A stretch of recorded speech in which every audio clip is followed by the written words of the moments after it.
तो अब हम जो स्टार्ट करने वाले हैं वो है continuity of a function, continuity of a function. ठीक है, कॉन्टिन्यूटी ऑफ अ फंक्शन। तो दो चीजों का ध्यान रखना है, वो मैं साइड पे लिख रहा हूं। पहली चीज कि फंक्शन जो है वो डिफाइंड होना चाहिए। दूसरी चीज कि limit x approaches A F x जो है वो एफ ए के इक्वल होना चाहिए।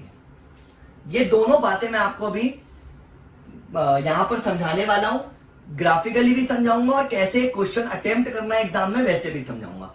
तो मैं यहां पर एक एग्जांपल ले रहा हूं आपके सामने। F x is equal to 2x minus 3 2x plus 3 when x is less than equal to 0 when x is greater than 0। ध्यान से समझने वाली बात है कि मैंने आपके सामने ये क्वेश्चन लिखा और अभी हम सिर्फ ये चेक कर रहे हैं कि क्या ये फंक्शन कॉन्टिन्यूअस है या नहीं है। अब इस चीज को ध्यान से समझना। सबसे पहले ये फंक्शन डिफाइंड होना चाहिए, तो डिफाइंड ही है क्योंकि सारे पॉलिनोमियल फंक्शंस तो इंडिविजुअली कॉन्टिन्यूअस होते हैं, दैट मींस ये फंक्शन तो डिफाइंड है। तो ये देखो, अगर मैं सिर्फ इसकी बात करूं 2x minus 3 की, तो 2x minus 3 is a polynomial function which is defined, मतलब कि ये इसमें कोई प्रॉब्लम नहीं है। अगर मैं 2x plus 3 की बात करूं नॉर्मली, तो ये भी डिफाइंड होगा।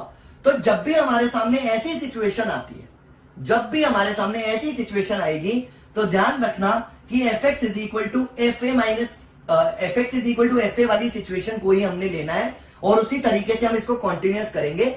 तो पहले मैं आपको ये वाला कॉन्सेप्ट समझाऊंगा, फिर आपको इसी क्वेश्चन का ग्राफ बना के दिखाऊंगा कि सच में ये कॉन्टिन्यूअस है या नहीं है, वो पता करने के लिए। तो हमने सबसे पहले at x is equal to 0 check करना है, मतलब एफ ए निकालना है। तो हमने एफ ए निकाला, एफ 0। तो देखो 0 के इक्वल कौन सा फंक्शन है, ऊपर वाला पार्ट या नीचे वाला पार्ट। तो देखो यहां साफ साफ दिख रहा है ना, इक्वल टू। तो हमने लिखा 2 इंटू 0 माइनस 3। तो जब हमने इसको सॉल्व किया तो हमारा आंसर आ गया -3। इसका मतलब एक एफ ए की वैल्यू आ गई -3। अब ये जो एफ एक्स है, ये एफ एक्स, इसको दो पार्ट्स में डिवाइड करके करेंगे, क्योंकि जिस पर्टिकुलर पॉइंट को हम चेक कर रहे हैं, इस एफ एक्स को जो चेक कर रहे हैं, हम उस पर्टिकुलर पॉइंट के लेफ्ट हैंड साइड पे जाके भी देखेंगे और राइट हैंड साइड पे जाके भी देखेंगे। अगर लेफ्ट हैंड साइड और राइट हैंड साइड दोनों की दोनों सेम आ रही है, इसका मतलब इस पर्टिकुलर पॉइंट पर कोई गैप नहीं है। अगर लेफ्ट हैंड साइड और राइट हैंड साइड दोनों, लेफ्ट हैंड साइड पर भी और राइट हैंड साइड पर भी, दोनों साइड पर एग्जैक्ट सेम वैल्यू आ रही है, that means x is equal to 0 पर कोई भी, अब हमने निकाल दिया ये x इज इक्वल टू 0 जो हमने पुट किया, यहां पर वैल्यू आ रही है -3। ठीक है, ये वैल्यू तो निकल गई, लेकिन इसका मतलब ये नहीं है कि ये फंक्शन कॉन्टिन्यूअस होगा। देखो मैंने आपको लास्ट क्लास में जो एग्जांपल लिया था, मैंने ये एग्जांपल लिया था और लिमिट हम x अप्रोचेस 3 ले रहे हैं।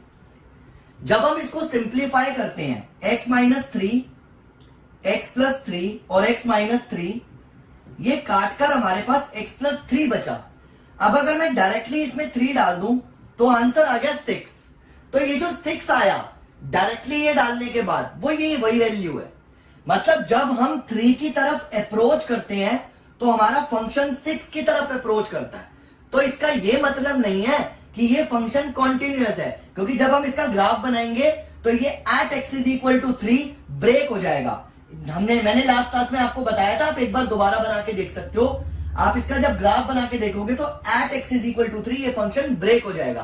तो इस क्वेश्चन को आगे कैसे चेक करें कि ये कॉन्टिन्यूअस है या नहीं है, बहुत सिंपल सा तरीका है। हम इस 3 के लेफ्ट हैंड साइड पर, हम इस 3 के लेफ्ट हैंड साइड पर एक वैल्यू लेके देखते हैं और बहुत क्लोज वैल्यू, देखो 2.999999 ये वैल्यू ली मान लो मैंने।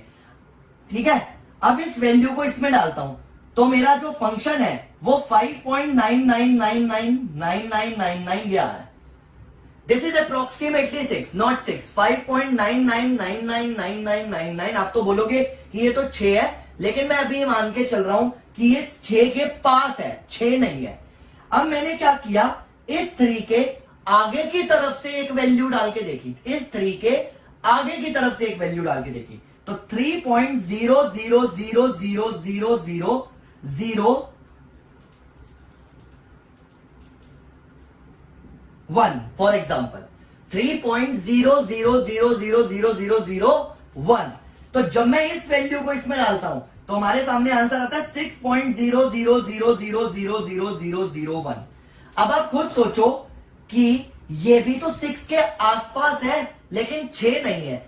क्या लेफ्ट हैंड साइड वाली वैल्यू और राइट हैंड साइड वाली वैल्यू डालने के बाद आंसर सेम आ रहा है? नहीं, यहां पे आ रहा है 5.999999 समथिंग और यहां आ रहा है 6.000000001 something. That means left hand limit और राइट हैंड लिमिट इक्वल नहीं है। फंक्शन की वैल्यू तो 6 आ रही है, ऐसे यहां पे फंक्शन की वैल्यू तो -3 आ रही है, लेकिन इससे ये नहीं पता चलता कि ये फंक्शन कॉन्टिन्यूअस है या नहीं है। तो अब हम क्या करेंगे, एक बार 0 से थोड़ा सा पीछे और 0 से ही थोड़ा सा आगे चल के देखते हैं। थोड़ा का मतलब नेग्लिजिबल ही है, मतलब बहुत छोटी सी वैल्यू जो एक तरह से 0 ही है। तो हम उस वैल्यू को लेकर देखते हैं कि लेफ्ट हैंड लिमिट और राइट हैंड लिमिट भी इक्वल होनी चाहिए, तब वो फंक्शन कॉन्टिन्यूअस होता है। उसका मतलब होता है कि फंक्शन उस पर्टिकुलर पॉइंट पर कहीं पर भी ब्रेक नहीं हो रहा। ये बात ध्यान रखना, ठीक है। तो हम लेफ्ट हैंड लिमिट को लेते हैं। लेफ्ट हैंड लिमिट ऐसे ही लिखेंगे, हम लिखते हैं लिमिट x अप्रोचेस 0 के ऊपर एक छोटा सा सुपरस्क्रिप्ट में माइनस लगा दिया। ये 0 माइनस का मतलब हम 0 से पीछे जा रहे हैं। अब 0 से कितना पीछे जा रहे हैं वो समझना। तो जब हम 0 से पीछे जाएंगे मतलब छोटी वैल्यू लेंगे, तो देखो x लेस देन 0 यहां पर है, तो हमारा फंक्शन क्या होगा 2x - 3। तो आप लोग इस बात को ध्यान रखोगे कि ये 2x - 3 जो मैंने फंक्शन दिया है, ये फंक्शन आपने एग्जाम में बताना है, कोई शॉर्टकट नहीं मारेगा डायरेक्टली 0 माइनस करके। तो आपने सबसे पहले लेफ्ट हैंड लिमिट ली, लिमिट x अप्रोचेस 0 माइनस लिखा है यहां पर। तो ये fx is equal to 2x - 3 teacher को बताना है कि 0 से पीछे वाला फंक्शन ये है। तो अगले स्टेप में हम क्या करते हैं, 0 से एक बहुत छोटी सी वैल्यू को सब्ट्रैक्ट कर देते हैं और उस छोटी सी वैल्यू को मैंने h मान लिया। यहां पर h एक नेग्लिजिबल वैल्यू है, मतलब कि 0.00000000001। ये बहुत छोटी सी वैल्यू है जो इक्विवेलेंट है हमारी किसके, 0 के। ये ध्यान रखना, मतलब ये 0 ही है। तो हम यहां पर h अप्रोचेस 0 लेके चलते हैं। तो आपको ये शायद ना बताएं कि h इज इक्वल टू 0 क्यों लिया है, h अप्रोचेस 0 क्यों लिया है, क्योंकि हम 0 की तरफ मतलब एक बहुत छोटी सी वैल्यू की तरफ अप्रोच कर रहे हैं। इस चीज को ध्यान रखना। तो मैंने यहां पे 0 - h किया, तो यहां पर जब हम इसको डालेंगे देखो, तो ये आया माइनस का 2h माइनस का 3 और h अप्रोचेस तो 0 लिया था क्योंकि वो एक छोटी सी बहुत माइन्यूट सी वैल्यू है, नेग्लिजिबल वैल्यू है। तो ये पूरा 0 हो गया।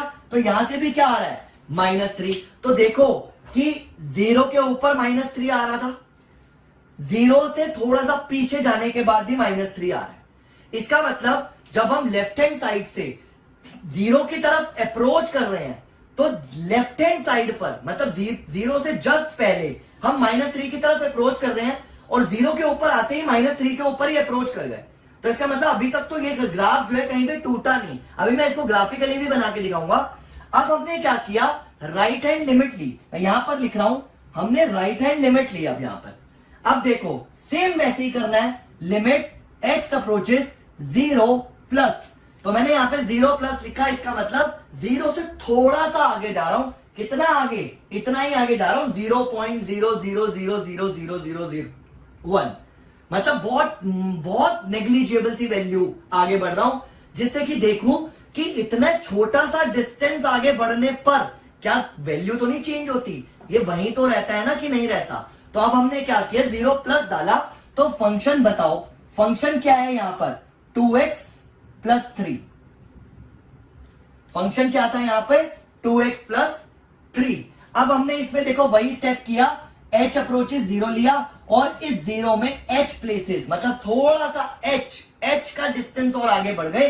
तो यहां पर जब हमने डाला ये 2 × 0 + h + 3, तो ये आ गया 2h + 3 और सॉल्व करके क्या आया 3। इसका मतलब 0 से थोड़ा सा आगे बढ़ने पर ही ये ग्राफ जो है वो -3 की तरफ नहीं है, ये तो 3 पहुंच गया।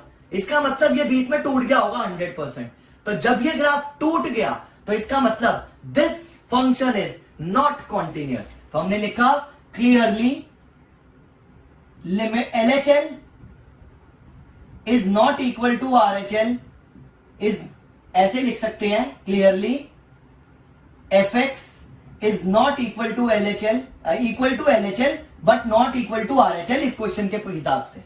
क्योंकि देखो हमने जब fx लिया x इज इक्वल टू 0 तो वो तो LHL के इक्वल आ रहा है, लेकिन ये राइट हैंड लिमिट के इक्वल नहीं आ रहा। इसका मतलब ये ग्राफ जो होगा इसका वो कहीं ना कहीं ब्रेक हो रहा होगा। इसको नोट करो, इसमें कोई डाउट है तो बताओ, और परेशान होने की जरूरत नहीं है क्योंकि मैं आज इसके बहुत सारे क्वेश्चंस कराऊंगा तो आपको स्टेप्स भी याद हो जाएंगे और बार बार सेम चीज रिपीट करूंगा तो कॉन्सेप्ट भी क्लियर हो जाएगा। इसलिए इसमें परेशान मत होना कि ये थोड़ा सा लेंथी पड़ रहा है या मुश्किल हो रहा है, कुछ नहीं है, बहुत आसान है।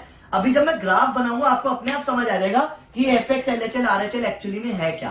तो मैंने यहां पर जो लिमिट x अप्रोचेस a लिखा है fx, इसका मतलब limit x approaches a minus और limit x approaches a plus दोनों है। तो हम ये दोनों ही चेक करते हैं, अगर इन दोनों के इक्वल fa आता है तो ही वो कॉन्टिन्यूअस फंक्शन होता है। और हम जब कॉन्टिन्यूअस के क्वेश्चंस करेंगे तो भी आपको क्लियर हो जाएगा कि देखना मैं ग्राफ बना के जरूर दिखाऊंगा आपको, ताकि आपको ये पता चले कि ये फंक्शन ब्रेक हो रहा है या नहीं हो रहा।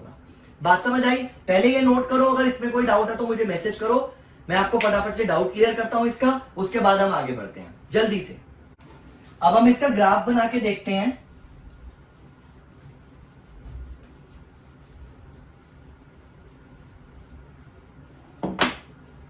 क्वेश्चन था fx is equal to 2x minus 3 2x plus 3 when x is less than equal to 0 when x is greater than 0। ठीक है, ग्राफ बना के देखते हैं क्या सच में ये टूटता है या नहीं टूटता। कहीं पर एक टेबल बनाई हमने,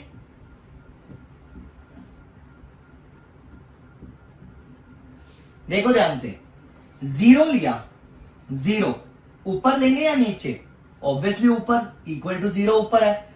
जब हम इसमें 0 डालेंगे तो ये -3 आएगा। अब याद करो क्या fx 0 पर मतलब f0 -3 आ रहा था या नहीं आ रहा था? आ रहा था।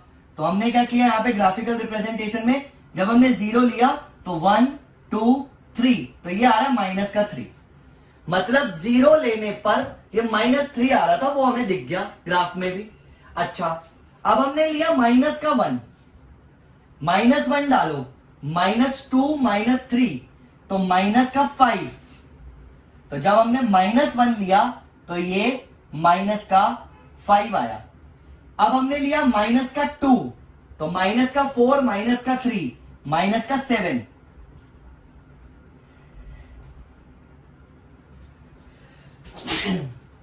ठीक है, -7। अब आप जरा ध्यान से देखना, जब हम लेफ्ट हैंड साइड से बढ़ रहे हैं तो ये -3 की तरफ जा रहा है या नहीं जा रहा? जा रहा है। तो जब हमने 0 डाला था तब आंसर आ रहा था -3, ग्राफ पे विजिबल है।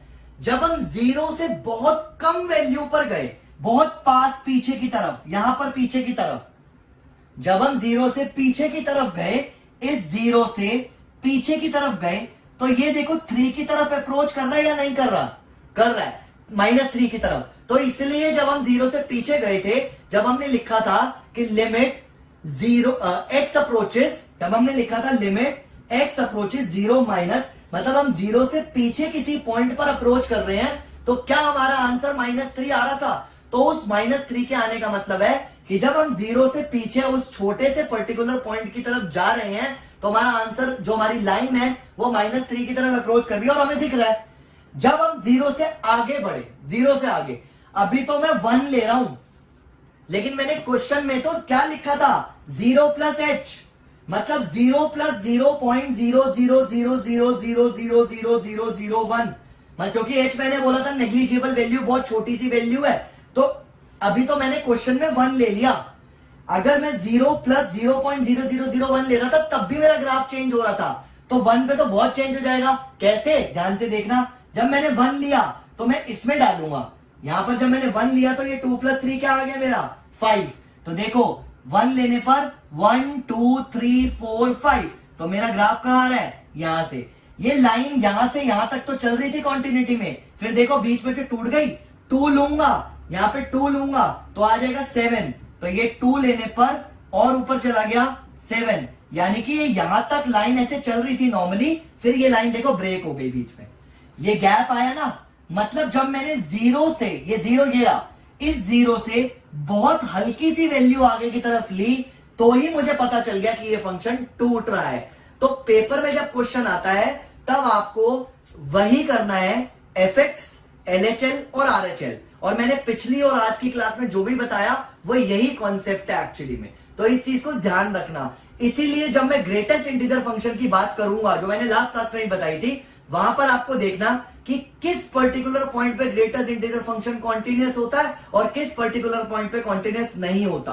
बात समझ आई? वो भी क्लियर करूंगा जो मैंने लास्ट क्लास में आप लोगों को समझाया था। अभी हम सारे फंक्शंस के बारे में पढ़ेंगे तो और अच्छे से क्लियर हो जाएगा। तो मैंने ग्रेटेस्ट इंटीजर फंक्शन के बारे में बोला था ना, 2 पर ग्रेटेस्ट इंटीजर फंक्शन जो है वो डिसकंटीन्यूअस होता है, लेकिन 1.5 पर ग्रेटेस्ट इंटीजर फंक्शन जो है वो कॉन्टिन्यूअस होता है।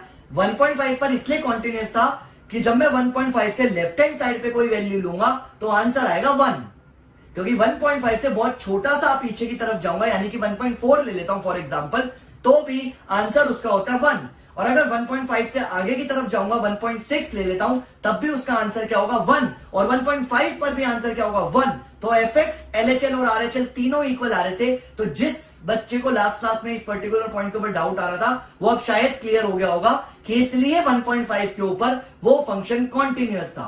और 2 पर क्यों डिसकंटीन्यूअस था? क्योंकि अगर मैं 2 पर देखूंगा तो आंसर क्या होगा 2, और अगर मैं 1.9 पर लूंगा तो आंसर क्या होगा 1। तो देखो दोनों से अलग हो गए ना। fx ही LHL के इक्वल नहीं है तो RHL तो निकालने की जरूरत ही नहीं है, लेकिन मैं इस चीज को भी आपको लिख कर अच्छे से क्लियर करूंगा ताकि आप लोगों के सारे डाउट्स क्लियर हो जाए। ठीक है, 1 मार्कर्स ये बच्चों के बहुत गलत होते हैं क्योंकि ये छोटे छोटे से बेसिक कॉन्सेप्ट्स क्लियर नहीं होते। टीचर्स डायरेक्टली 5.1 एक्सरसाइज स्टार्ट करा देते हैं, बच्चों को यही नहीं पता होता कि कौन से फंक्शंस कॉन्टिन्यूअस होते हैं कौन से नहीं होते। वो बेचारे क्वेश्चन को प्रैक्टिस करते करते उनको समझ आती है ये बातें कि यार मॉडुलस फंक्शन आया, ये कॉन्टिन्यूअस है। अब क्वेश्चन आ गया कि क्या मॉडुलस फंक्शन डिफरेंशिएबल होता है, तो फिर वहां पर गड़बड़, क्योंकि हमारा कॉन्सेप्ट ही क्लियर नहीं है, यही नहीं पता था कि वो कॉन्टिन्यूअस होता है, तो डिफरेंशिएबल तो बहुत दूर की बात है। तो ये मिस्टेक्स ना हो इसलिए मुझे कॉन्सेप्ट्स पर ध्यान देना बहुत जरूरी है। क्लियर? ये ग्राफ भी नोट कर लो, काम आएगा। आगे चलते हैं इसके बाद, अगर कोई डाउट आता है तो मुझे मैसेज करो। अगले क्वेश्चन में देखो मैं एक ऐसा क्वेश्चन लेता हूं जो कॉन्टिन्यूअस भी होगा और डिसकंटीन्यूअस भी होगा, जरा चेक करते हैं, नोट करो फटाफट। अब मैंने क्वेश्चन लिखा fx is equal to modulus x plus 3 minus 2x 6x plus 2, 3 part में डिवाइड हो गया। ये वाला पार्ट मॉडुलस फंक्शन है, तो अगर मैं खाली इसको लिखता तो ये कॉन्टिन्यूअस होता। ये दोनों पार्ट पॉलिनोमियल है, अगर इंडिविजुअल होते तो कॉन्टिन्यूअस होते। लेकिन अब इस पूरे फंक्शन को चेक करना है क्या ये कॉन्टिन्यूअस है या नहीं है। ठीक है, देखते हैं। x is less than equal to -3, x is less than equal to -3, -3 से बड़ा है, x जो है -3 से बड़ा है लेकिन 3 से छोटा है, और यहां पर x 3 से बड़ा या इक्वल है। तो मैंने 3 पार्ट में डिवाइड कर दिया इस फंक्शन को, और लिमिट्स क्या लिखी यहां पर कि अगर x की value less than equal to -3 है तो मुझे ये पार्ट लेना है, अगर -3 और 3 के बीच में है तो ये पार्ट लेना है, और अगर 3 या 3 से बड़ा है तो ये पार्ट लेना है। तो अब चेक करते हैं क्या ये फंक्शन कॉन्टिन्यूअस है या नहीं है। अगेन मैं आप लोगों को ग्राफ भी बना के दिखाऊंगा कि ये कॉन्टिन्यूअस है या नहीं है, ये ध्यान रखना। और नॉर्मली भी बता रहा हूं कि एग्जाम में कैसे करना है, LHL, RHL और fx वाला कॉन्सेप्ट वो भी समझाऊंगा, तो दोनों से आपको क्लियर हो जाएगा, दिख जाएगा कि ये फंक्शन ब्रेक हो रहा है या नहीं हो रहा। पहले हम at x is equal to -3 पर चेक करेंगे। At x is equal to -3 बिल्कुल सिंपल है, हमने f ऑफ -3 निकाला, मतलब fa। तो देखो -3 यहां है, इसमें पुट करा, -3 modulus plus -3 which is 3 plus 3, तो आंसर आ गया 6। इसका मतलब जब हम 3 पुट करते हैं तो हमारा आंसर क्या आ रहा है 6। अब हम 3 से पीछे जाके देखते हैं, -3 से -3 पुट किया, सॉरी, तो -3 से बहुत माइनर सी वैल्यू पीछे जाके देखते हैं। अब ध्यान से देखना, पिछले क्वेश्चन में मैंने x अप्रोचेस 0 लिया था क्योंकि हम 0 पर चेक कर रहे थे। यहां पर मैंने x अप्रोचेस -3 लेना है क्योंकि हम -3 पर चेक कर रहे हैं। बच्चे गलती क्या करते थे, हर क्वेश्चन में 0 - h 0 + h ले लेते हैं। नहीं, जिस पर्टिकुलर पॉइंट पर चेक कर रहे हो उसी पर्टिकुलर पॉइंट के लेफ्ट हैंड साइड और राइट हैंड साइड पर जाकर देखना है। तो मैंने LHL जब लिया, लिमिट x अप्रोचेस -3 से पीछे जाना है, तो मैंने इसलिए -3 माइनस लिखा। और फंक्शन बताओ कौन सा फंक्शन है, ये फंक्शन है, देखो ध्यान से पता चल रहा है कि x लेस देन -3 ये लेना है। तो अब अगले स्टेप में h अप्रोचेस 0, h हमेशा 0 ही अप्रोच करेगा क्योंकि वो एक बहुत छोटी सी वैल्यू को रिप्रेजेंट करता है, जो वैल्यू किसी पर्टिकुलर पॉइंट से मैं पीछे की तरफ जाके चेक कर रहा होता हूं। तो मैंने यहां पर जब माइनस करना है तो ये होगा -3 माइनस h। पिछले क्वेश्चन में मैं 0 पे चेक कर रहा था तो मैंने 0 माइनस h लिया था। इस क्वेश्चन में -3 पे चेक कर रहा हूं तो -3 से पीछे जाना है, इसलिए -3 माइनस h। तो अब ये जरा डाल के देखते हैं क्या होती है सिचुएशन। तो यहां से आया 3 + 3 6।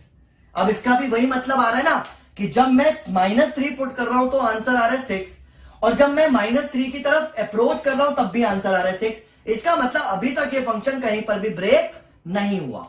अब हमने RHL लिया, RHL लिमिट x अप्रोचेस -3 से आगे की तरफ बढ़ना है तो प्लस लगाया, और फंक्शन बताओ कौन सा फंक्शन है, माइनस का 2x, क्योंकि x ग्रेटर देन -3 यहां पर है। तो हमने क्या किया, लिमिट h अप्रोचेस 0, -3 से h प्लेसेस आगे जाके इसमें पुट किया -3 + h, तो यह आया 6 - 2h।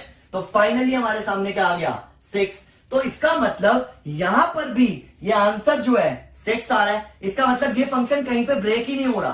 तो LHL = RHL = fx, तीनों सिचुएशन सेटिस्फाई कर रही है। आप ऐसे भी लिख सकते हो, limit x approaches -3fx = f - 3, therefore it is continuous at x = -3।